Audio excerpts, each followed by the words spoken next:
Hello, everyone, and welcome back to the next episode of The Game Ecologist. I've got Kyle and the Grandmaster of Misogyny, Matt, with us. Say hi, everybody. Hi, everybody. I don't like that one. You're That the was best at just misogyny. You've beaten the Elite Four of misogyny. I have I beaten the Elite Four of misogyny. told your mom I want to be the very best, and God damn it, But misogynistic? Come on, man. I That that just makes me look bad. Like it makes you sound bad. This is an audio podcast. You know? Yeah, Matt, what are we talking about today?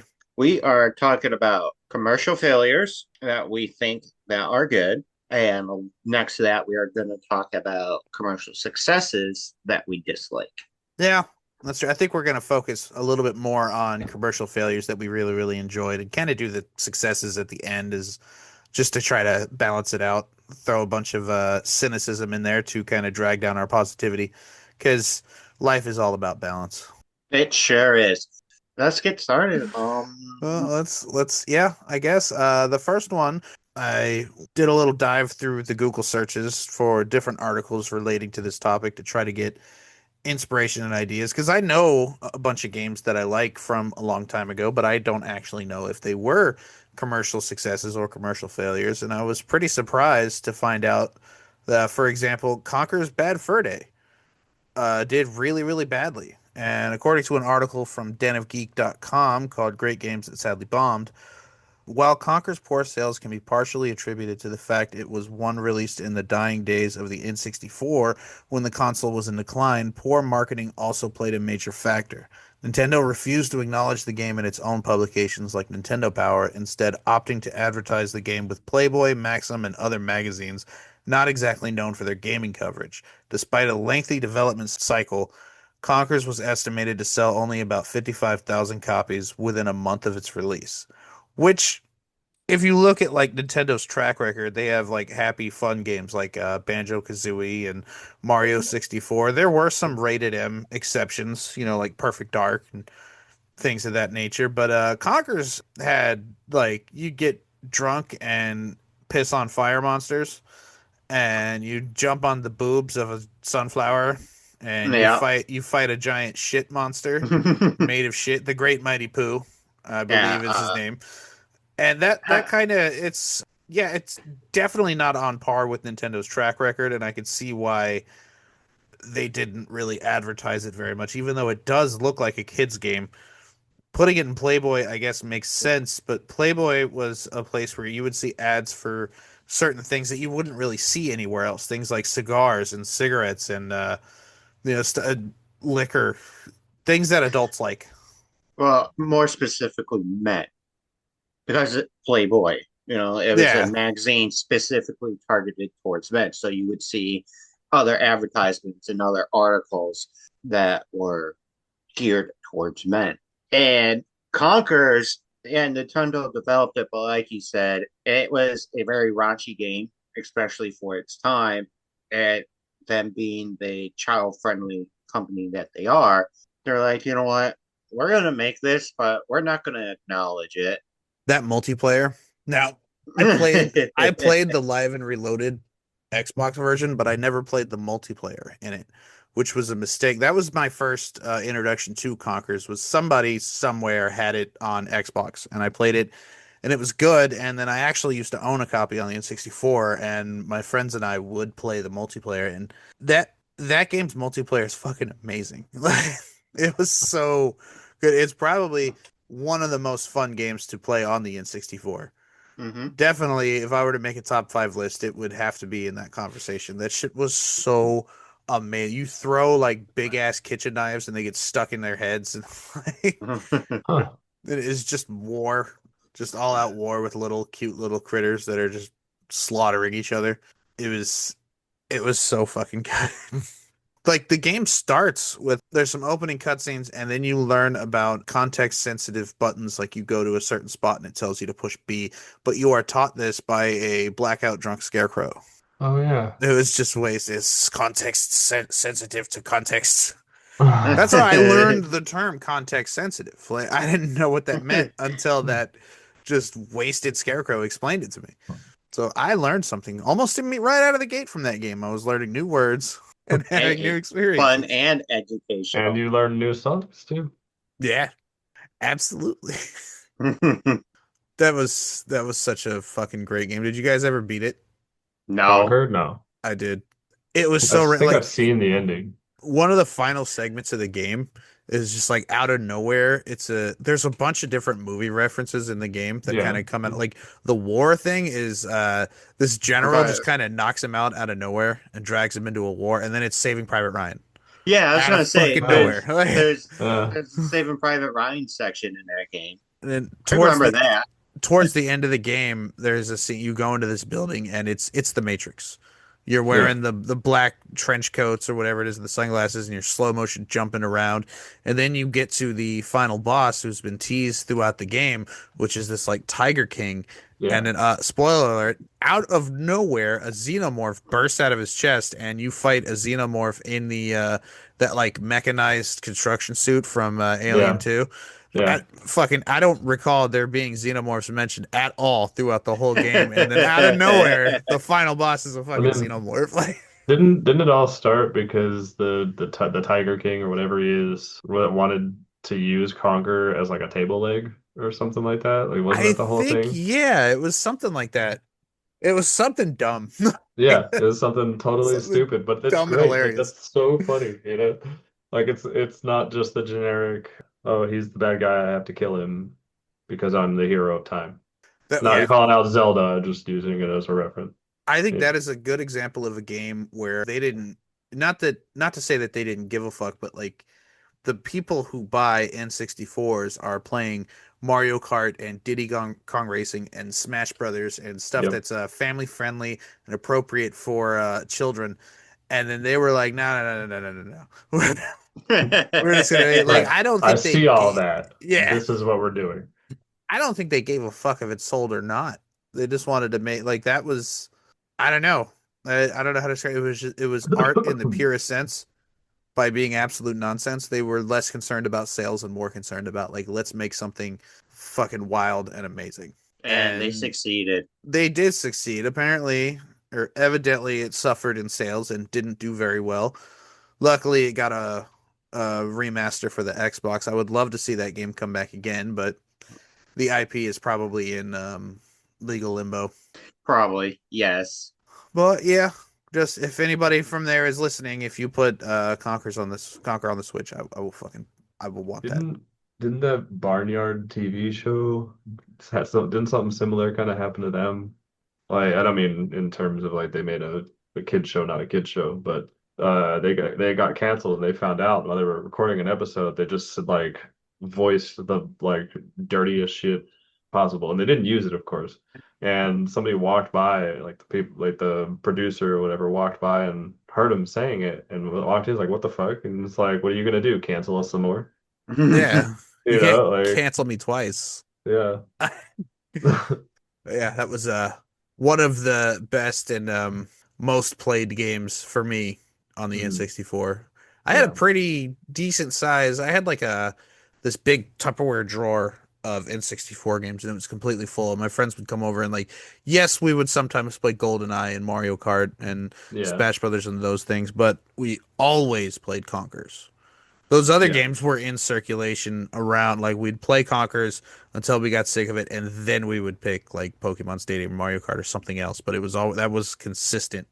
We were always playing Capture the Flag with Conkers because like when you grab the opponent's flag, you can't use any weapons or anything, and like they can see you from space. The flag is massive, and you Yeah. don't move very fast. You're just walking around with this giant flag. Yeah. Do we have anything else to add about how fucking great Conker's Bad Fur Day was, even though it didn't sell very well? I don't. I know. All right. Matt, you want to do one of yours? I guess I could. I mean, you wrote a lot. You picked like five. I picked only three games. I was like, ah. Anyways, the first game I thought about was Murder Soul Suspect. I'm not sure if you guys are familiar with that one. I heard of it. I remember reading about it in Game Informer and seeing it in GameStop, but I never played it. Actually a really fun game. It's pretty creative. It was developed by All Right Games and published by Square Enix in 2014. It had an interesting story and premise. You play as Ronan O'Connor, a detective who is shot and killed at the beginning of the game. You come back as a ghost to solve your own murder. And the criminal that killed you at the start of the game is the same person that Ronan has been after. They are known as the Bell Killer. I like this game. Murder Soul Suspect was a good Yeah. one. And unfortunately, the game didn't do well. So, All Right, Airtight Games, excuse me, was shut down a month after the game's release. And That's a shame. yeah, Yeah. and Airtight, I looked them up. There isn't a lot of information about them. They've done games I've never heard of, and they only did like two or three other games outside of Murder Soul Suspect.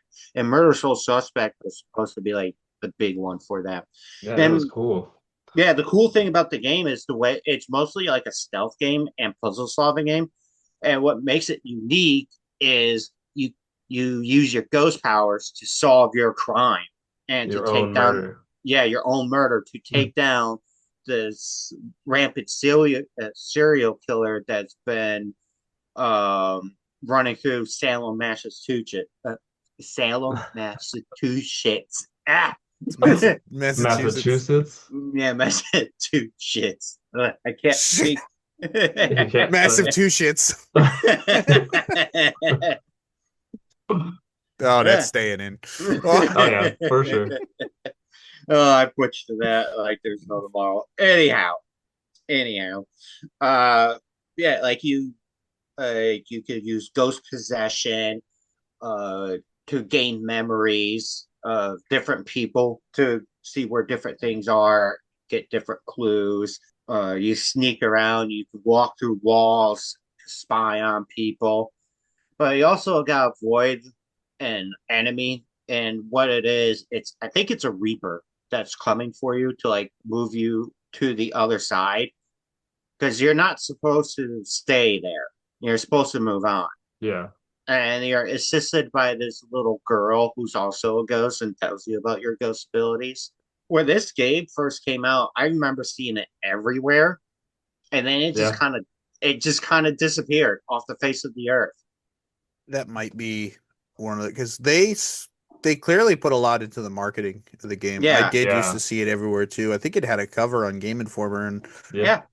I remember the commercials and everything. I'm like, oh, that game looks pretty cool. yeah, I heard a lot about it. I never played it. Maybe one day I'll play it. Did it get a PS4 port? It did, Yeah. and that's how I played it. Me And too. it's a really fun game. No, I had it on the Xbox. It's kind of a shame. I feel like it's a shame that it didn't get the love that it deserved. Yeah, well, it will live in infamy on this list. It Like- will. And I think it was like one of the first games of its time to try that, to like have that premise. Oh, trying to solve your own murder. Mm-hmm. Yeah, As a it's pretty cool. ghost. Yeah, it's pretty cool. But they took a lot of what's the word I'm looking for? Liberties? Not No. liberties. Misogyny? No, John. They took a lot of like I don't know if risk is the right word. Chances? Yeah, okay. Yeah, they took a lot of chances with the different mechanics of the game and trying to give people something different. Yeah, that's good. And that doesn't always work out, but Yeah. it's probably one of those ones that bombed on release, but then develops a cult following later on, which is always great that like that game Mhm. will always be available. But it sucks that with how much money goes into making a video game and how much money they put into the marketing for that video game, for it not to do well out of the gate, like that's Yeah. evidently a death sentence now. Yep. It is. Yeah, you gotta at least break even to be considered successful. Kyle, do you got one? Or I Kyle. I got a couple. We're doing our liked games right now. Yeah, games we like Sure. that failed. Alright. I'm not sure if it failed or not. I couldn't find this is how many units were sold. But it's for Body Harvest on the N64. Body Harvest? Yeah, it was I've made heard by the name. Midway. I've talked about it once or twice, maybe. But it's an action adventure game where you can kind of go wherever you want. The game isn't linear in any way. It's not. It doesn't have like go here, go here, go here, go here. You know, it's just you go through the area to try to stop an alien invasion from happening. I'm sure if you guys like saw it, like the gameplay, you would recognize it, but I played it a lot as a kid. I never got fucking anywhere. I couldn't figure shit out. I didn't have the manual. It was like my friend's game I was borrowing, you know. So I couldn't figure shit out. I just drove around and shot things. Do you have an N64 or access to one? Yeah, That's the right thing, now like I do. games like that's a perfect example of games that I'm playing again like now. I Yeah, love finding shit like that from my childhood that I couldn't figure out and just going back and like yeah, reclaiming my manhood, I guess, that it took from me. Like, yeah. I mean, the game, it was fun for, you know, what it was when I was 7 or 8 playing it, and maybe 9, I don't know. Well, I guess I would have had to been 9 or 10 because that's when I moved to San Diego. But you go through like 5 different time periods, and I have no idea what you do in any of them because I only ever played in the main area. But supposedly you're supposed to do a bunch of things in these areas and stop an invasion that happens like every 25 years. And you go around and kill bugs. oh, cool. The next one I got is Enslaved Odyssey to the West, which was a PS3 action adventure game. I guess we'd call it a 3D brawler. I Um, remember this one. it starred Andy Serkis, who is the guy who played Gollum Oh, in okay. Lord of the Rings, and it's loosely based on Journey to the West, which is this. It's an old Chinese Epic story poem. that, Yeah, yeah, it's an old Chinese story that Dragon Ball is also loosely based I on. was gonna say. So there's similarities to like with the main character being like a monkey dude with a tail and a staff and stuff, but it takes place in kind of a future but still post-apocalyptic, say like there's robots and advanced technology, but the world is still completely fucked. Yeah, I thought it was very good. I haven't played it and I it didn't seem to have a lot of replay value for me, which isn't necessarily like a deal breaker, but like I remember I beat it and I enjoyed it and I never touched it again, and that was many years ago on the PS3. I would just go to GameStop and look for something interesting and grab it off the shelf, and that was, that was a gamble. Because a lot of those games were shitty, but Enslaved Odyssey to the West I thought was really good. Not good enough for me to play again, but but I did enjoy it. I remember I have fond memories of the game. It was good, and I think it was kind of underappreciated, especially with the fact that like Andy Serkis is the main character, and that guy is he's in a lot of stuff. Not only was he Gollum, he was also did you see the new Planet of the Apes movies? He I've was seen some of them, yes. He he was was Caesar. Caesar. Yeah, he's Caesar, the ape. Okay. Yeah. And he's also, what's his name? The guy with subsonic vibranium hand. What? In what? What are you talking about? Claw? And yeah, Claw. Right, yeah, he was Claw in Black Panther, Yes. And and in Age of Ultron. yeah, Hmm. he was great. They killed him off a little too early, I think. Andy Serkis is an incredible actor. He was in a movie called The Cottage, which is about it's like these mafia guys. They kidnap the daughter of like a rival mafia leader, and they take her out to this fucking cottage in the middle of nowhere. Not to like they don't actually do they take her for like ransom money. They don't really have any intentions on hurting this girl. And it's this whole buildup on like what's going on in the politics of the different rival mafia families, and then out of nowhere, some like mutant hillbilly dude shows up and just starts murdering everybody, and then I that becomes the movie. Like That's an remember interesting that twist. movie. yeah, it's a great movie. It's just all like there's a nearby house on another property, like across a big field, and they go over there for some reason I don't remember, and they're looking around at stuff, and then the girl's like, why is there a hand in the freezer? And then it was a good movie. And Andy Yeah, Serkis is fucking great in it. And I'm willing to give things. He's one of the actors. Like I'm willing to give something a chance if he's same in Yeah. here. it. And I would really hope that maybe it was earlier in his career. Maybe it was just coming off of Gollum. But I think they were banking on, his star power to push more copies of the game to be sold. Didn't really Probably. seem to work that well, but I thought he's great in it. The game is good. if you see it on sale or if they port it to PS4, which I don't think they ever did, I would definitely recommend giving it a shot. But yeah, it did not sell very well. But I enjoyed the shit out of it. It was great. I remember seeing it and like holding it in my hands somewhere and then putting it down and walking away. Yeah, most people. Yeah. I played it. I enjoyed it. I No, agree. I didn't know anything about it. I was like, oh, that's cool, and then put it down and got something else. I agree with John. There's not much replay value to it, but it is. I think there's like a lot of PS3 games that are like that, where Mhm. they were just perfect for playing once. I would argue the God of War games are like that. Yeah, They're really, really good games and they have great I'd say the stories. originals for I sure. would even say the new one and Ragnarok. Like they have a lot of bonus stuff you can go through and do, but once you're done with that stuff to replay the story, I don't know. I mean, they're great stories, and I would say maybe like beat the game and put it on your shelf for a couple of years and then go back to it. But to just Yeah, beat it and then immediately start beating it again, like I just couldn't. Yeah, like the story is really well done to the point where like everything you experience in it, it's you're not gonna recapture that, especially if you go back and played it immediately. Yeah, but that's about all I got on Enslaved. Not much to say about it. It's good, play it, but a lot of people didn't. If you like platforming action, third person 3D action 3D platformers, platform 3D platforms are some of my favorite type of games out there. like Bubsy 3D. Just like Bubsy 3D. oh How do you man, go from Bubsy 3D to Days Gone? that's a good question. Same company. Hey, you know I don't what? know. They lost a bet or something. Bubsy crawl so they could walk. So that way Days I Gone could walk. suppose. You put respect on Bubsy. Absolutely not. No, that game is trash. All of them Pilot's license? What for? are. Get out of here. It's like Gex, but it sucks.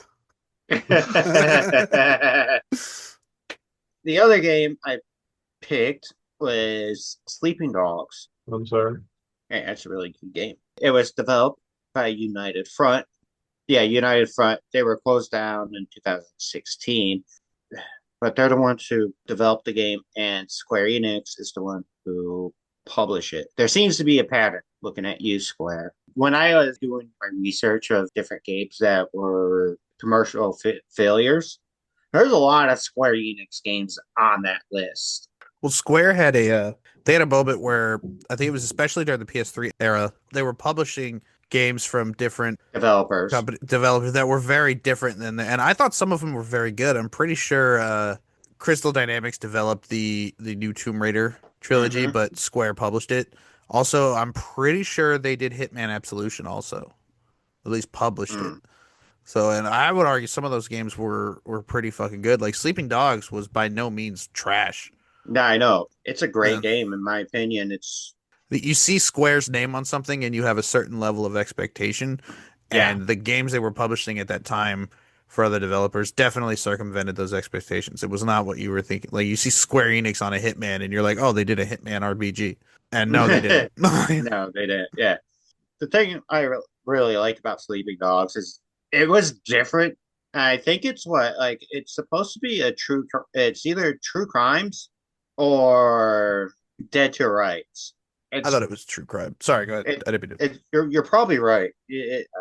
I think it was supposed to be the third installment to True Crimes because doesn't Dead to Rights have like 5 games in its franchise?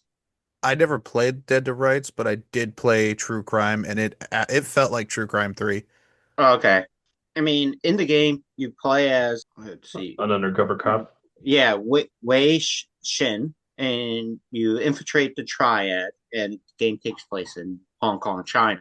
So it's like a completely different environment, and you drive on like the left side of the road, and so it's all different and stuff like that.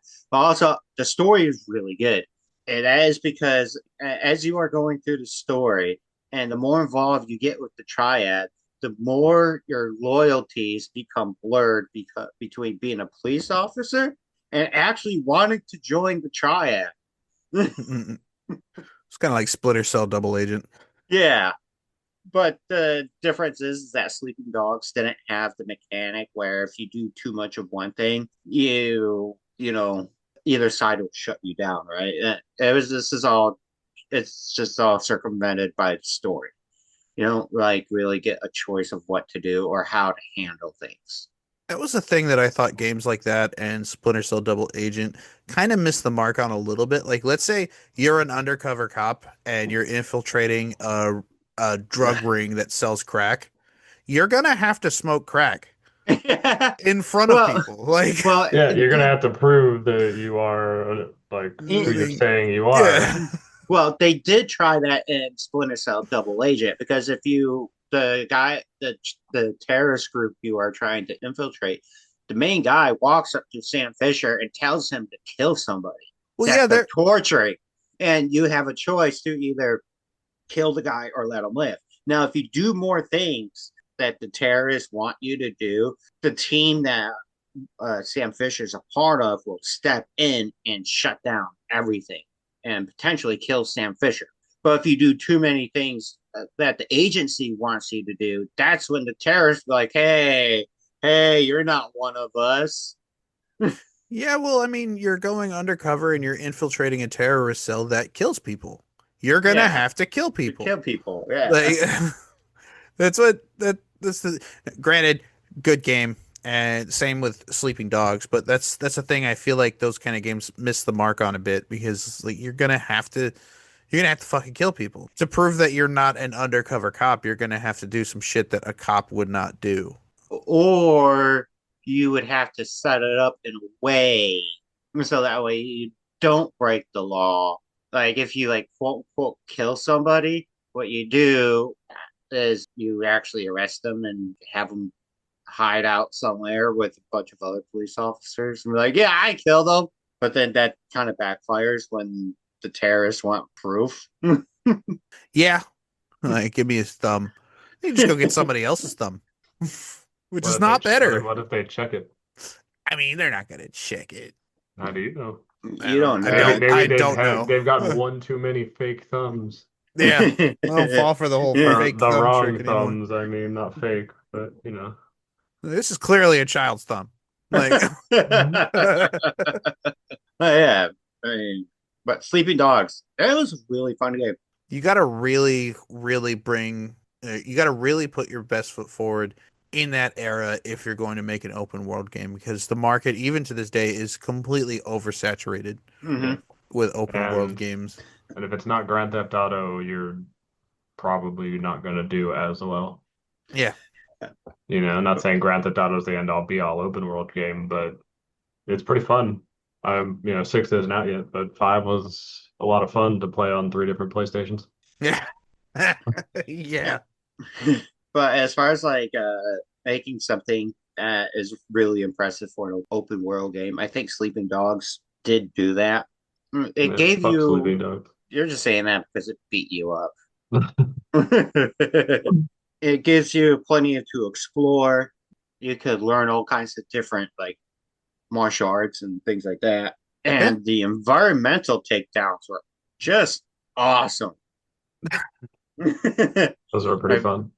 my favorite one is when there's a one of those AC units on the side, and then you Yeah. just shove their face in it, and the fan Yeah. chops their face off. That was just peak gaming right there.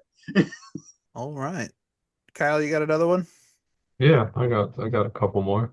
I tried to put three. I'm sorry I didn't write as much as you guys. John put fucking five. I Although know, dude. I wrote even five within and then wrote two, an essay for another episode. But I had really bad insomnia and I couldn't go to sleep, so I just started writing. like And actually you next thing have I know, I'm like 3 pages in. four. Yeah, four. Okay, never mind. Yeah. So one of my other games is Enchanted Arms on the Xbox 360. Enchanted Arms. I've heard of It's that. a turn-based RPG. It's a JRPG. It's fun. Why does it sound Um, familiar? because it's made by FromSoft. Okay. It was the first let me see what it said. Hold on. I was just reading it. Where did it fucking go? It was one of the first JRPGs on the 360. And it was a Oh. lot of fun. I don't remember a whole lot about it. It's been a long time since I have played it, and I didn't get to Uh, beat it because I got stuck This on game. one of the bosses. The boss I got stuck on was some like ice bitch, and I don't remember at all what to do. But the elements are both strong and like weak to each other. Like fire is strong against ice, but ice is also strong against fire. So you kind of have to balance and defend like things um when you're doing it because I just got fucking wrecked. And because like whatever it was, the fire element I was using, the person I was using that had it, I should say, would just get fucking wrecked, and then I couldn't beat her, and so I just never got to beat the game. I want You to. should. I don't have a 360. No, you know what Uh, game Kyle should go back and play? Because I always confuse this game with Evergrace. And if you know anything about Evergrace, it's one of FromSoft's earlier action RPGs, and it's just terrible. It's a terrible game. Yeah, it's got your summons and your special attacks and stuff like that, and synergies and stuff, and it's a lot of fun. Give it a look if you can. I didn't know it was made by FromSoft. I learned that today. yeah, cool. Yeah. All right. The next one I put is Earthbound. That one didn't do well. Yeah, and according to the same Den of Timeout. Geek, what How did that game not do well? I will Everyone tell you, talks about I will it. tell Everyone you, talks about it. I would be happy to explain it to you. Okay, please explain. So a quote from the same Den of Geek article I mentioned earlier says that Nintendo also had no idea how to market the game. They literally ran ads in magazine that said this game stinks, along with awful smelling scratch and sniff stickers. On top of that, the game shipped with a massive packed-in strategy guide, making it much more expensive than the typical NES game or SNES game. It was almost like Nintendo wanted Earthbound to fail. To further elaborate on that, I would recommend the Angry Video Game Nerd episode of Earthbound because he asked that same question. He was like, "I always thought this was a good game. Like, Yeah. why did people say it was like bad or it didn't It's do well?" It generally considered one of the best turn-based RPGs. now, yes. Back then, no. It was also the sequel in a three-part series. It was the second game in the Of Earth three-part, Mother. just Mother. It Oh, was okay. Mother 2. I don't know if America got Mother 1. I know it Nope. if you go on the Switch and go to the NES games, there is a game called Earthbound Beginnings, I believe, which is Mother Hmm. 1. Yes. So Mother 1 is on there. But We Mother didn't 3 only got released on Game Boy Advance, I believe, in America. Yeah, we didn't get the first Mother until that version came out in America. We don't America never got the original Mother. The only way you get it is if you get it off of eBay or something like that. Yeah, or you can play it on the Switch now. Yeah.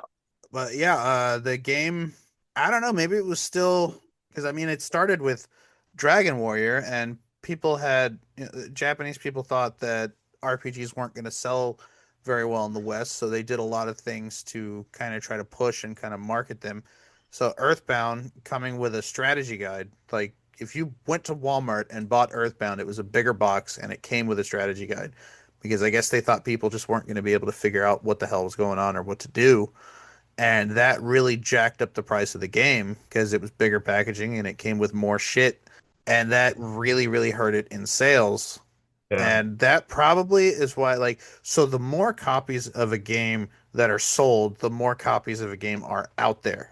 So when we get to now, decades later, and you want to get into like retro collecting, uh, games that there are certain exceptions to this rule, but if there's millions and millions of copies of a game out in existence, then they're not going to be super duper rare or valuable, which is why great games like Star Tropics you could probably get for like $10. I know I bought it for $10 at Luna. And there's a lot of there's a lot of really good NES games that are $10. I The know NES is a good starting point for retro collecting because there are quality games that you could play for a cheap price. And granted, there's Contra and Mario 3 and exceptions to the rule that will run you up to $30 or $40. But for the most part, there's a lot of good games that people bought millions and millions of copies of that aren't very valuable. That's why Earthbound, even though it is admittedly really fucking good, it didn't sell well. So if you want to get a physical copy of Earthbound nowadays, it's going to cost you quite a bit more than Yeah. other But, stuff. but also, for those who are just getting into retro gaming, be careful of uh, artificial pricing. Matt, No, I'm you got a just fake Castlevania.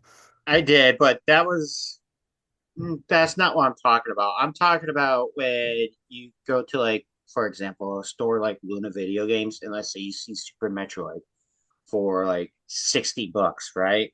That's like generally that's like the price point of what it should sell for based on availability.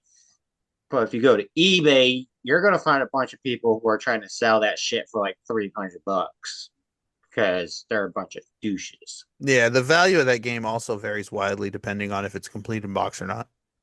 That's true. I have seen loose copy at Luna go from 60 to like 100 to 150, back down to 60. But the box with the manual and everything else that comes with that game, they sell it. Luna will sell it for like 250, $300, Yeah. just because it's, especially they have one that is still wrapped. Oh, nice. Yeah, Yeah, I've so seen it. I haven't been in yeah, Luna in many years, but I did see they had a complete in-box copy of Metroid selling for like a few $100s. yeah. I'm gonna ask Lane if they sold it yet, but as far as my knowledge, they have not been able to sell that in the years I've been going there. I'm pretty sure. Well, I haven't been there in more than 5 years, so this was a few years before that. They did have a box copy of Metroid that did sell.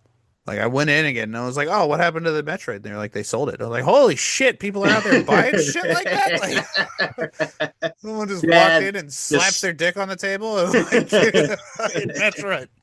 yeah, the serious collectors are like, "Oh, you got a box version?" And then watch them go to eBay, try to sell that shit for like twice as much than what they bought it for. Yep. That's what happens. Yeah. That's the thing I hate about that. This is becoming more of a tangent on how much I hate Yep. eBay. Let's move on. One last thing, to harp back on Matt for getting the fake Castlevania 4, which was pretty fucking hilarious. The On the other side of that coin, I did see him get a real copy of Mystic Quest for $10 off And Facebook Nice. that's a Marketplace, which $70 game I've seen out it of go for box. I've seen it go for 50 Nice. loose Well, in places. the last time I checked, and this was like a few years ago. Like, this is actually right around the time I got the game, and I got the a legit copy of Mystic Quest. And it was out of box. It was selling for 70. But like we know, those prices can increase and decrease. So like the $50 to $70 mark, I think is perfect for it. But that guy didn't know what he had. But either No, way, he yeah. didn't. And he's like, I got for like 5, $10. I'm like, fucking steal. Yeah, for real. Yeah, that was Earthbound. Yeah, Unfortunately. Yeah, if you haven't played it, fucking play it. I think it's on the Switch. Yeah. people should Play it. definitely play it. It's good. It gets a little bit difficult, but it's so goddamn funny. It's so weird. If you like turn-based RPGs and you haven't played Earthbound, what are you doing? You're You're But not not playing living your Earthbound. best life. That's yeah, what you're you're doing. cheating yourself. It's like I love Italian food, but I'll never try spaghetti. Never ever. But yeah, who wants the next one? That does. Matt does. Matt. Okay, okay, okay, okay. All right. So the next game I chose would be Evil West. I don't know if you guys have ever heard of it. Why do I I know what have. that is? I know of Hard West. Okay, so Evil West is a 2022 action game developed by Flying Wild Hog and published by Focus Entertainment. The game takes place in the early 19th century Wild West, where you play as Jesse. You're a vampire hunter and you're a cowboy. Your weapons are firearms, a lightning powered gauntlet with other gadgets to fight vampires and other supernatural monsters. This is one of those PS4 games Yeah. that is uh, clearly a DMC clone because you can switch between short, close range, and long range combat. There's different combinations you can use, but and different type of weapons that you can use. But there isn't like a style meter or anything like that. It's a pretty straightforward game and it's pretty linear, but it was a lot of fun. I don't think there's a whole lot of replay value to it. I think it is one of those games where you sit down, you play it once, you have a good time, and then you just put it down. Maybe go back to it years later, but it is a fun game, and I did enjoy it. And cool, you get like the electric gauntlet. A lot of the combat revolves around that because you can push and pull enemies and objects towards you and away from you, and then you fight werewolves and familiars and obviously vampires. So I found something a little strange. Hmm. Whenever you guys have mentioned a game, I'm actively fact checking you, and you guys have been right on every single one that you've mentioned. So I'll type was blank a commercial success into Google while you guys are talking, and I put was Evil West a commercial success? And according to Google, it says there is no publicly available information to confirm if Evil West was a commercial success, while its publisher, Focus Entertainment, labeled its launch as successful. Hard sales numbers have not been released by the publisher or developer, which is weird. I don't think it was a commercial success because if it was, a lot more people would know what the game is. Also, they'd put the numbers out. Why would Yes, they they would. not do that?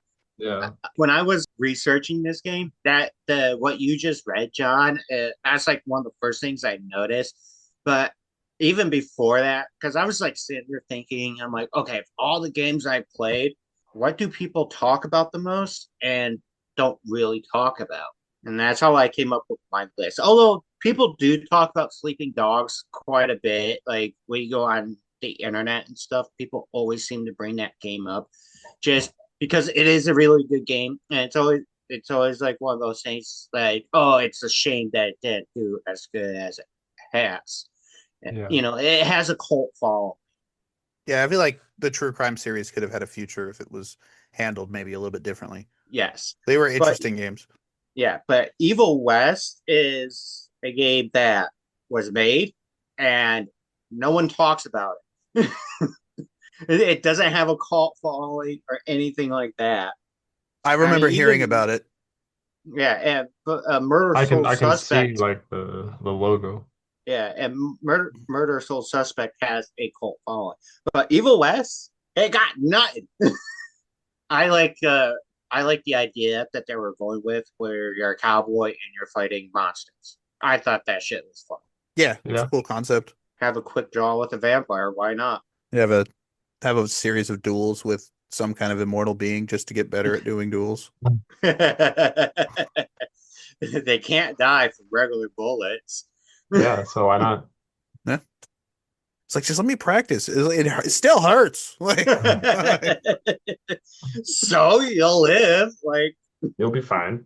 We're being a baby. yeah, the infection won't kill me, but it still exists. Like, Kyle, do you have another one? Yeah. Speaking of duels with vampires, did you guys ever play Dark Watch? hell I yeah. think Carl Urban is in that video game, right? Uh No, he's not. He's in that movie Priest, and the way he's dressed I is have like it. the villain in yeah. in Dark Watch. Yeah, I got it. I got it right here. Yeah. I only played Yeah, it a little bit before both my PS2s died That's a great. bloody It's diarrhea it, death. it's fun. it's a fun game. I had Yeah. it for the original Xbox. It was one of my favorite games to play. Yeah, I had it for the PS2, I think. But I never played the multiplayer. I didn't even know it had one. If so, Same I here. only Multiplayer, had yeah. a PS2. I played it with one of my friends who's no longer my friend, but it was a lot of fun. I don't really remember much about the story, but it's a first-person shooter where you're a vampire cowboy pretty much, and you just go around killing other vampires and other bad people and things that don't exist. Or do they? They might. Dun, dun, Maybe they dun. did. Now they're all dead. Oh yeah, because of the cowboy one. Yeah, yeah, yeah. This game was made in 2000 or released in 2005. No, I have the manual. Well, I la do. di da, Mr. Manual guy Yeah, over look at there. that fancy pants Richard McGee over I there. still got the receipt from Luna. It's $15. Nice. Got it on Valentine's Day in 2020, which means hey, they're open on Valentine's Day. So This is Luna Video Games, 2 locations. All right. You got anything else on Dark Watch? Play it, Yeah, play it. play I it. mean, or just let it sit on your shelf like I have. Well, you could, try to fix your PS2s and Yeah. Or you could go to Okie Dokie, uh, or is it? Okie dokie. DK Oldies? Yeah, DK Oldies. That's what I was thinking of. God damn. okie dokie. Brilliant moment of word association. Hey, all the letters are in there. Yeah, missed an L. But that's cool. Most of the letters are in there. Most of 98% of the letters. I was on the spectrum. I was close enough. They called out par four, I believe. All right. The next one that I got, which we have mentioned before, the next couple that I have been mentioned by us before, but the next one I have is The Evil Within 2. Evil Within 2 was critically praised for its improvements over the first entry, and according to an article from SVG.com called The Unfortunate Reasons The Evil Within 2 was an immediate flop, I got a quote from this says, in fact, its initial sales were only a quarter of those achieved by the first Evil Within game. The Evil Within received a far less impressive score of 68 on Metacritic, with several critics suggesting that while the design and story were good, much of the gameplay lacked polish. And I added a little note at the end that said The Evil Within has a Metacritic score of 80 as of this writing, which means either this is inaccurate or the game became more critically loved over time. So while it was a massive improvement, in my opinion, over the first one, I played the second one first and then went back to the first one, and I thought it was way fucking harder than the Evil Within 2. The Evil Within is I thought it was really fucking difficult. The Evil Within 2, not quite so much. It definitely had moments. The tension added to the difficulty where like you don't want to get seen or everything's fucked. But Yeah. Evil Within Well, 2 was great. It was one of my I like survival horror action games. And unless you're playing it on New Game Plus, like your first run through of the game, it definitely has that survival horror element to it. On a second run through, not so much. yeah. 'Cause you're Uh, locked and loaded and ready to kill everything. Yeah. yeah, and but also with the first Evil Within, it was a lot more linear than open world.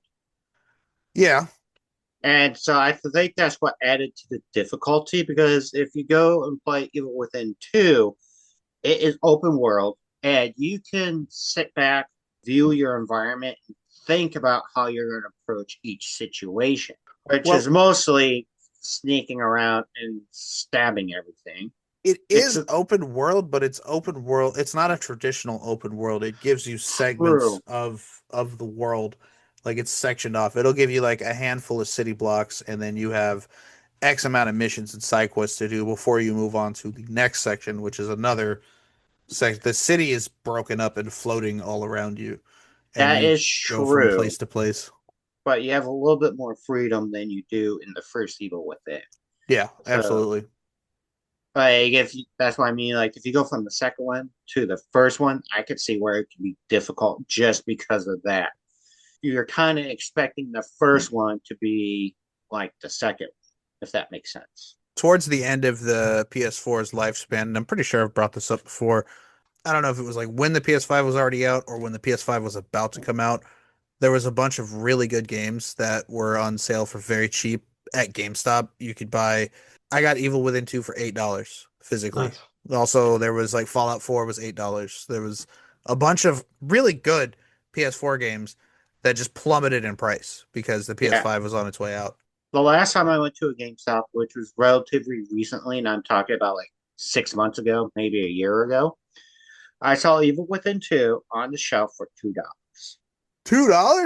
Nice. Yes. God damn. I would So if have. you want to play an excellent survival horror game, this is your chance. That for me, I had my brother's. He had worked for GameStop for a number of years, and I don't know how it works, but sometimes they would get free digital codes for games. And he had Evil Within 2. He never played it, but he had it in his library on his account, and he gave me access to his account. And that was how I played it for the first time. And I don't know. At some point, I think I had like lost access to his account or what had happened. But when I saw it on for $8. I was like, yeah, absolutely. I'm gonna get that. Now I own it physically. So even though I already technically had access to the game, that was just the game I thought was so good that that was too good of a deal to pass up. Yeah. And what's great is that if you're, I at a certain point I stopped trading games in. I used to do it a lot, and embarrassing about. I let a lot of really good shit go for exchange for arguably bullshit. But at a certain point in my life, I stopped doing that. I haven't traded in a game in several years. The good thing about like things like Evil Within 2 and I mentioned Fallout 4 and those games dropping down in price is that they're not worth shit anymore. They're really, really good games that are just going to say, if you don't want to play them anymore, they're going to sit on your shelf and collect dust until you do want to play them again. If you trade them in, you might get like 50 cents. So it's Yeah. not even worth it to bring them back and trade them in. So you just keep them. I don't like trading in games anymore. Yeah, I don't do it either. Also, The Evil Within 2, yeah, so it was released in the fall of 2017, making it compete with Mario Odyssey. Resident Evil 7 came out in January in 2017, and with it being kind of in the same genre of Evil Within 2, I don't know about everybody else, but when that game came out, I was super fucking stoked for it. And I beat it And several times that year. Like, I beat that yeah. game so many fucking times. So, yes, it came out in January, and I probably got it around February or March. I played it several times throughout the rest of the year. And also, Wolfenstein 2: The New Colossus came out in the same month as Evil Within 2. So kind of it had a lot to compete To with. compete. Yeah. I I think think Breath of the Wild too was around that same time. yeah, but I think like as Resident Evil 2 or Evil Within 2 going against Resident Evil 7, it was the not the best time for it to come out because everyone was excited and waiting for RE7, especially after the fuck up 6. Everyone wanted something good. So it was highly anticipated to go against something that anticipated, it's usually gonna crush you. Yeah, which is a shame because Hmm. the game is really fucking good. I've been seeing a lot of people I follow on TikTok, and even people I've seen on Twitch are actually playing the game for the first time now, and they seem to be liking it. They're making content out of it. Like there's Evil Within 2 content coming out now. Cool. Yeah, people are playing it. It took Took a while. it took 8 years, but a bunch of these people are finally playing the game. Maybe that'll breathe some life back into it and we could get a third one. Maybe damage might have already been done. Hey, we've seen things come back from the dead before. That's true, but of course, if that article is to be believed, the first one did pretty good. I think it did mostly did really good because Shinji Mikami's name was attached to it, Yeah. and he was one of the OG Resident Evil directors, and he wanted to make something else. So people are like, "Fuck yeah, well, he's making another horror game. We'll play that." But then the sales of the second one pretty much tanked on arrival, Hmm. which is just completely unfair. But this all harkens back to our games that were overshadowed on release and why you got to be fucking careful. You do. Don't release a first person shooter in the same month as Call of Duty. Yeah, for real, honestly. Yeah, Yeah, it could be the best first-person shooter that's ever existed, but because it doesn't have Call of Duty in front of it, it's not going to do as well or fail completely. I'm gonna save that. I'm gonna put a pin in that because it's heavily related to the next game I have. But yeah, Kyle, you got another one? Yeah, so I remembered a PS1 game from my childhood, and it's Collectathon. It's like a platformer, and it's called Jersey Devil. I remember You that. guys, you I guys ever didn't played play it? it, but I remember It's seeing ads. it was I good. don't I mean, remember this game whatsoever. it had like a kind of a spooky element because you're playing a character known as the Jersey Devil, which is a cryptid apparently, but it doesn't have really anything to do with that to my knowledge, other than the name. But you're basically just trying to stop an evil scientist who apparently uses vegetables and prehistoric monsters. Good. Yeah, you can jump around, glide around, punch enemies. It was fun. I never beat it because it wasn't Never mine. mind. I just Googled it and I'm like, oh, that game. I've never played it, but I've seen it. Yeah, it's Not fun. Gex. I called it not Gex. Yeah, it's not Gex. Very similar. There was a lot, just like how the open world market was oversaturated. There was a lot of mascot-like character collectathon games, Gex, Banjo-Kazooie, even Donkey Kong Crash Bandicoot. 64, Crash Bandicoot. I wouldn't really, well, Earthworm. it's kind of a collectathon. Yeah, that's my point. Yeah, you gotta put your best foot forward if you're gonna make something that's oversaturated in the market. Gex, just those one-liners, man. Yeah. Hey, sometimes that's all you need is some snappy one-liners. Yeah, it's tail time, which is very strange. Do we have anything else for Jersey Devil? No, I don't think so. Well, all right, Matt, do you have any more?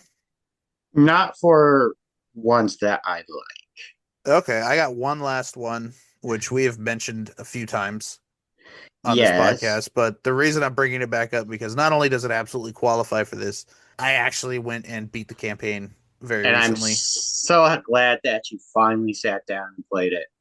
It was really good. I thought it was kind of short, but it was really good. I Oh liked it. yeah, Yeah. I want more of that. Yeah. Titanfall 2. So, this game had a very badly timed release. It came out on October 28th, 2016, right in between Battlefield 1, that came out October 21st, 2016, and Call of Duty Infinite Warfare, which was November 4th, 2016.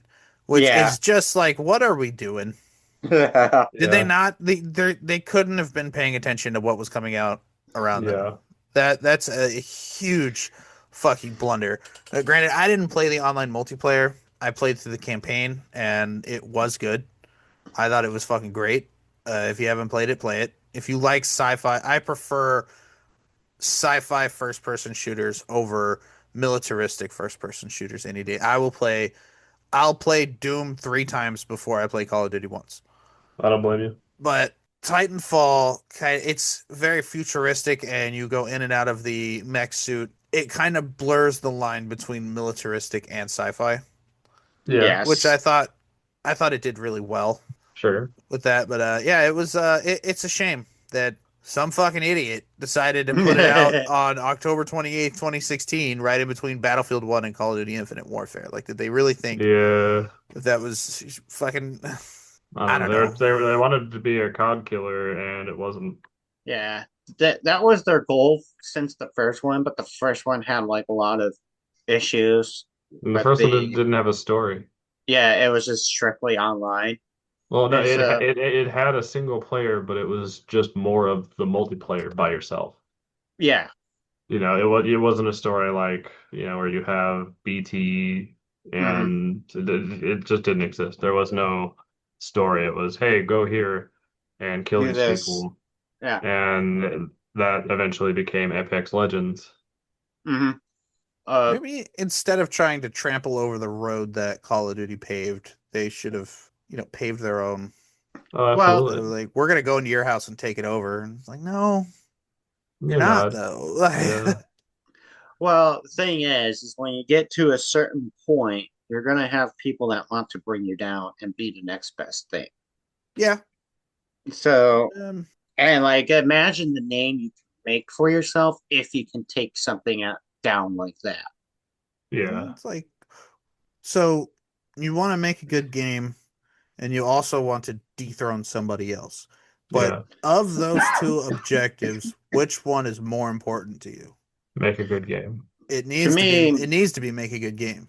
yeah, because if you want to dethrone someone, don't mention that you're gonna do it, and Yeah. just make Yeah. something make Yeah. something excellent and do things that the Juggernaut hasn't thought of before, Hmm. and put those mechanics in your game and what have you, and then release it in like the off season of when like all major titles come out, which is usually around Christmas time. Hmm. So like maybe release it at the beginning of the year or an off year, like when these major titles aren't gonna come out. And They then come you out let every people year. Call of Duty's every single year. that's true. There was a point where we got like two of them a year. Yeah, that is true. But I'm not just talking about Call of Duty specifically. I'm talking about every major fuck gaming juggernaut out there. Yeah. I mean, if you look at Doom, for example, when the original Doom came out, it was gigantic. Everybody loved it. Everybody wanted to play it. If you weren't playing it, what were you doing? And at that point, there was nothing that beat Doom, to my and knowledge. and then Yeah. came Crisis. And then from Doom to Doom, 2016, there wasn't anything that was like Doom that beat it, that outsold it, outperformed it, that everybody loved more. And they kind of stuck with that in the Eternal, and they just improved on the formula of 2016. And then the Dark Ages came out and kind of fucked it up. But if you're trying to kill something like Doom, you can't just make Quake. Like I know they're not the same, they are different, but But Quake is a Doom clone. that's what I'm saying. Like you can't. It's Quake, and Quake is people like Quake, and it did not do as well as Doom, at least not to my knowledge. All right. I think to move towards wrapping this up, we're going to talk about games that were commercial successes that we didn't like. And for me, it's mostly like we were just talking about a lot of those annual releases like Call of Duty. I'm not a fan of Call of Duty. I don't like the last one I played the campaign for was World War II, which I thought was pretty good. I don't like playing competitive shooters online. I'm just not a fan. It's because you suck. Maybe it is. It Maybe it is. is. Maybe it's everybody else's fault.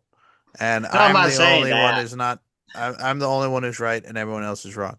But Well, No. no, I don't have fun. I don't enjoy them. Assassin's Creed was good for a little while and then it just like I mean we've beaten that to death. Why that is. What are other sports games? Typically, I thought MLB 2010, the show, was a perfect baseball game, and everything after that is like, what the fuck? I mean, not to say that they're bad, but like, what what the what are we fuck? doing? Yeah. Like, Well, it's the one that baseball. the one that just came out. Well, the thing is with sports games, it's the reason why they pretty much get a yearly release. That is because the roster. Yeah, but for someone, I mean, I'm not a fan of baseball in particular, but I do enjoy baseball games because it's a sport that I understand. I mean, other people like, yeah, big baseball nerds are going to be super into the roster updates, but me personally, I could give a shit. You could make it not, you don't even have to make it real people. I don't know who any of those guys are. I know what Yeah, baseball is and I know how to play baseball, but if you made a baseball game that was good and it didn't even feature real people, I would not give a shit. Long as Yeah. it is the game good? I mean, but look at Blood Bowl. It's a Nah. football game that isn't just, Madden or whatever, and I'm sure there's some gore elements to it, but like it's still a decent football game from what I've seen, and it has nothing to do with real sports. The baseball on the NES doesn't have real teams on it. That game is kind of broken in a fun way. Yeah. I had a friend that we would play baseball on NES online on the Switch all the time. Yeah. It would always like one person would win by a landslide every time, and it was never like, oh, I would always win or he would always win. It was like the game would pick one of us and fuck over the other one. Yeah. Like, The AI in the game, quote unquote, was only programmed to handle one person at a time. yeah, it would just flip a Yeah. coin and be like, "You're going to win Yeah. by a shitload." It was never close. Yeah. Well, what do you got? You got games you didn't like that were Oh commercial yeah. successes? Oh yes, yeah. I got people might hate me for this one, but fuck y'all. Killzone 3. I did not like that game. It's a 2011 game, FPS developed by Guerrilla Games, published by Sony. It features a new brutal melee system to the series. But what really threw me off about the game, it has this stereoscopic 3D PlayStation Move control aspects, Oh, and like they put that in the controller and shit like that, and so it kind of fucked with your gameplay a little bit. I did not like that, but also I like science fiction shooters more than militaristic ones, and I was expecting it to be more science fiction than militaristic because you go to different planets and you fight. I don't know what the fuck you're fighting. I know they're not aliens. It's like I haven't they're played Killzone space in a while. Nazis pretty much. Well, that's probably a good way to put it. Yeah, they're pretty much space Nazis, and you're going around to different planets fighting them.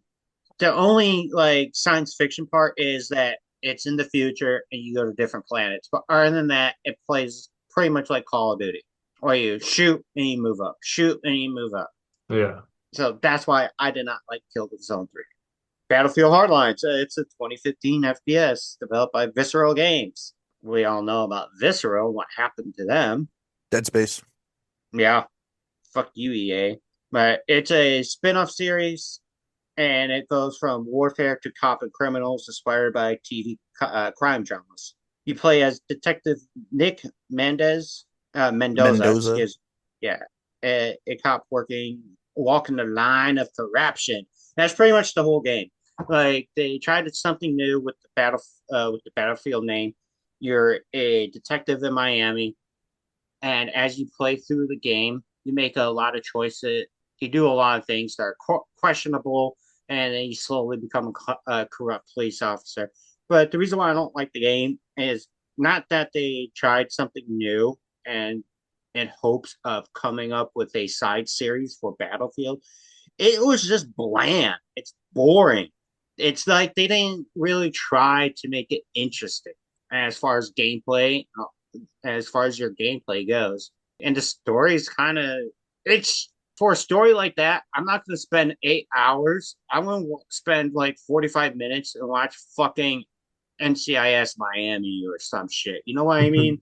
Yeah. Like I don't need an 8 hour game to tell me the same kind of fucking story that you can get in 45 minutes from Law and Order or whatever fucking cop shows out there because they're all the same. And I think that was like a lot of the issue with the game. And I think that's why after launch it fizzled out. People were excited for it. They a shit ton of people bought it. They made their money on it and then some, but it didn't take off like EA had expected it to. But the reason why I consider this a commercial success is because EA has a habit of even if something does well, but it doesn't do well enough because they're greedy bitches. They're like, "Oh no, you fucked up," and now we're going to close you down instead of giving things a chance. I wish they would not just kill a whole fucking wing of their company because one game did terribly. Yeah, Well, this is with Dead Space 3 and Battlefield Hardline now. yeah, I didn't know that was Visceral, so that's two. yeah. Yeah, but But both games did well enough to be considered a success. It's just that it didn't produce the numbers that EA wanted it to.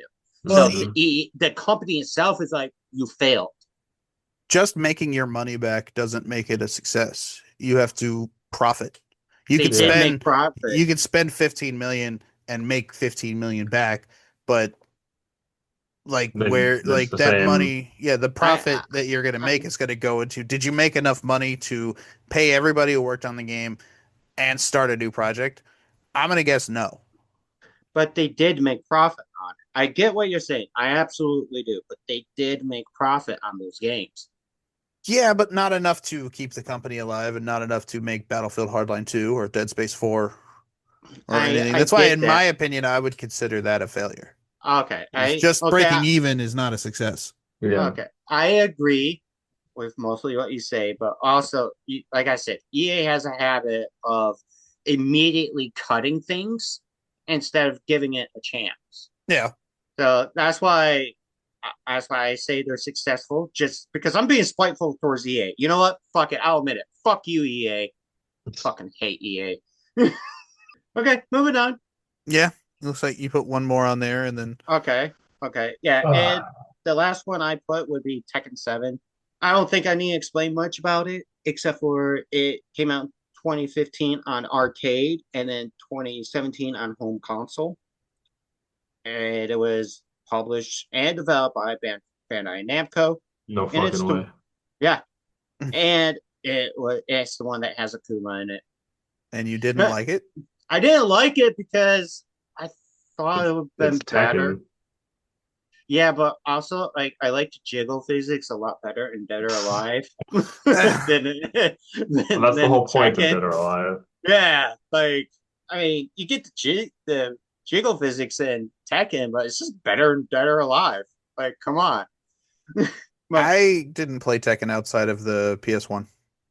Yeah, you're not okay, missing a whole lot. you're I not. mean, No, I I didn't think it was that great back then either. I saw the yeah, appeal, but like I played it a lot, but you're gonna play I Tekken 3 or Street Fighter Alpha. yeah, yeah. exactly. I think like as far as like 3D 3D fighting games go, I think the best one would be Soul Calibur. Still to this day. I didn't like that one either, but that's Uh, fine. A lot of people did. A lot of people yeah. disagree with me. Yeah. But Tekken 7, I think I was just expecting a whole lot more from it. But when I played it, I was like, nah.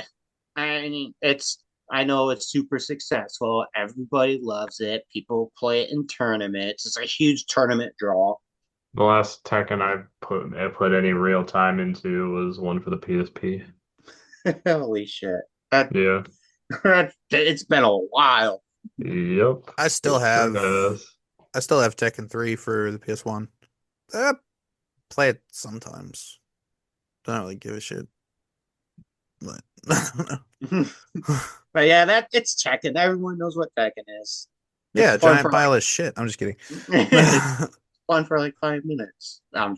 All right, Maybe not. Kyle. Kyle's got a few. Yeah, I mean, those are all games everybody knows, but I am not the biggest fan of Need for Speed Underground 2.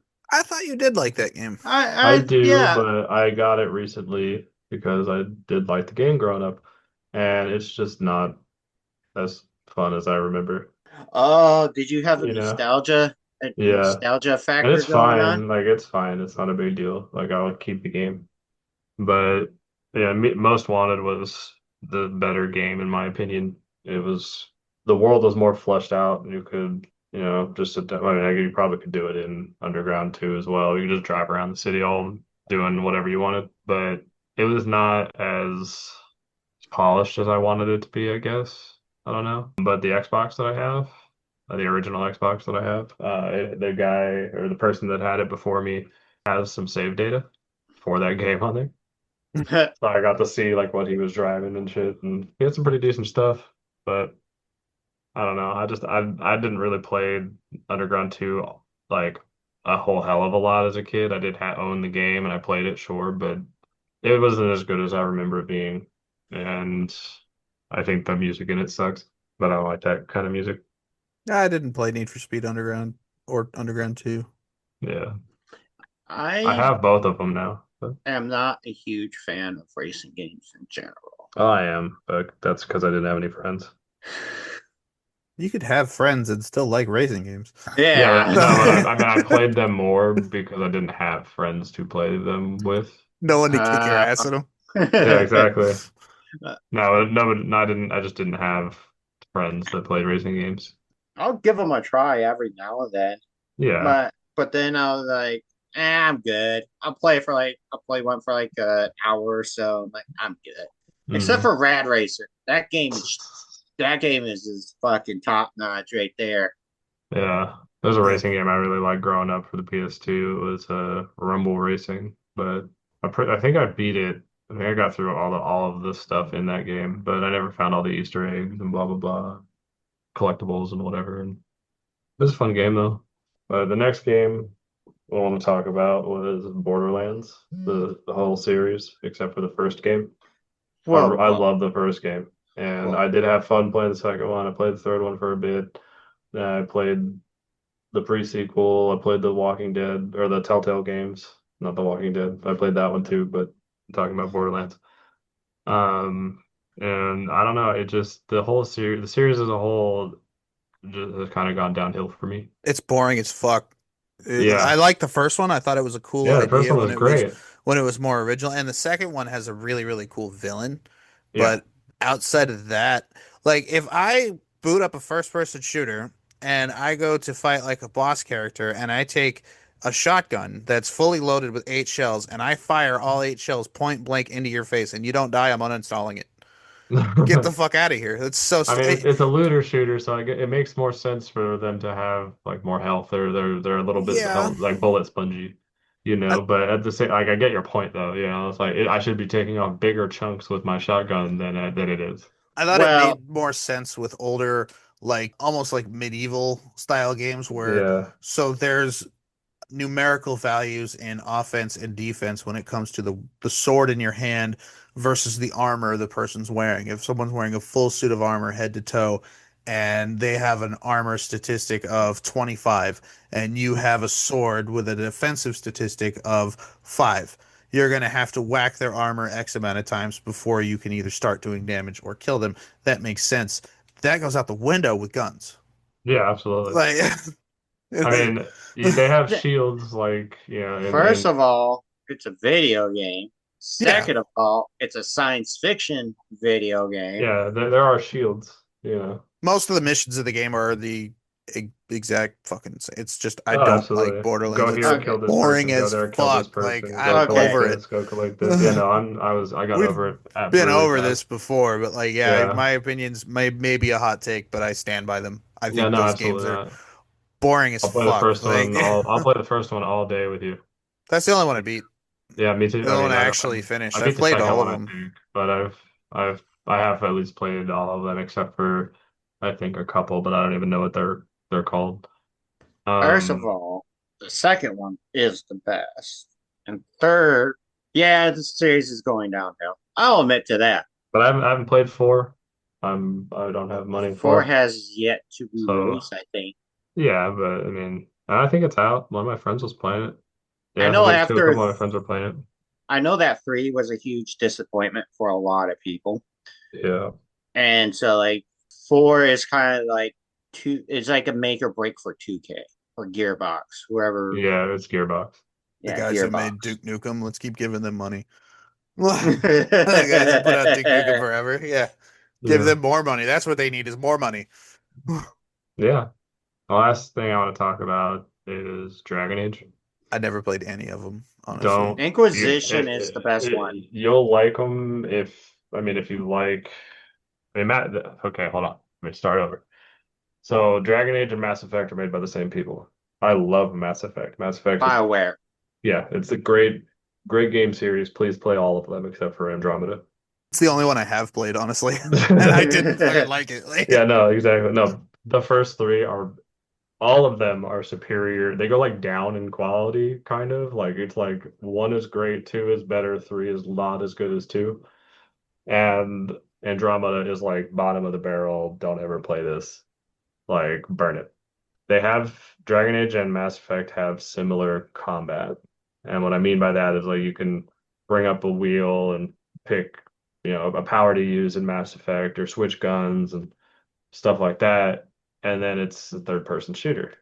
And Dragon Age is similar to that, but I do not like the fucking like the set pieces. I don't like the fucking environments they're in. I don't It's like a high using the magic. fantasy game.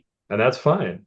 You get More to be a like fucking that. dwarf and you're the short little guy that runs around and wrecks people. That Yeah. shit is fun. I want to be Commander Shepard. I don't want to be a dwarf. Oh, so this is just purely bias. Oh, absolutely. I'm not like I've no, I tried. I tried to play Origins. I tried because one of my friends bought it for me and they said that if I had to at least try to beat the game. And if I didn't, I owed them a game. And it took me Dude, a couple of years, but I finally paid them back because I couldn't fucking do it. I could not do it. I couldn't get Origin into it. sucks though. Yeah, It's but You it want to was play Inquisition. That's the good one. sure. I mean, sure. I tried to play the Veilguard or whatever, the Ooh, newest one that was free on Ooh. the Ooh. I tried. Yeah, I very tried to give it a quickly chance. became Yeah. free on the PlayStation Yeah, Plus. I know, Yeah. very quickly. But I tried it. I tried to play it.